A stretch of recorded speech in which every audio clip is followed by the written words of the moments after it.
Thank you Babasaheb. आमच्या घरात असं लेडीज आणि जेंट्स मध्ये कधीच भेदभाव होत नाही. त्यांच्याविषयी आम्हाला सगळ्याला अभिमान आहे. जय भीम, जय गावकर.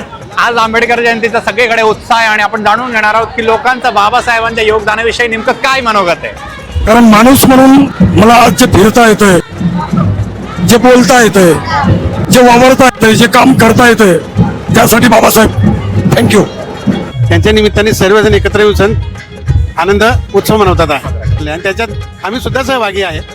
पोलीस प्रशासन giving lots of education and equality in all the people. की जाणीव ठेवली पाहिजे की एका समाजासाठी न करता जर एवढ्यासाठी जर सगळं केलेलं आहे तर ही जयंती सर्वांनी साजरी करावी हीच माझी एक इच्छा आहे. आणि बाबासाहेबांचे विचार आपण घेण्यामध्ये अजूनही कुठेतरी कमी पडतोय. आनंद जल्लोष हा तर झालाच पाहिजे, पण त्या विचारांचं आचरण होणं हे फार गरजेचं आहे असं मला वाटतं. संविधानाचा फायदा हा जनतेला होत आहे आणि भविष्यात सुद्धा होत राहील.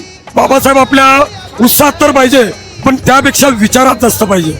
पोलीस प्रशासनामुळे सगळे सण सुखा समाधानाने आणि एकदम सिक्युरिटी मध्ये होतात, त्याबद्दल तुमचे विशेष थँक्यू. त्यांचा मान न ठेवता त्यांच्या खूप साऱ्या गोष्टींना विरोध केला जातो, तर ही गोष्ट नाही करून त्यांचा मान ठेवून पुढे गेला पाहिजे. कारण जसं आपण बघतो PF, ESIC, ग्रॅच्युटी फंड वगैरे हे त्यांनीच आपल्यासाठी चालू केलेले आहे, सुट्ट्या चालू केलेल्या आहेत, तर त्या आपण घेतो पण त्या व्यक्तीचं नाव नाही काढत. ही गोष्ट नाही केली पाहिजे. That's it.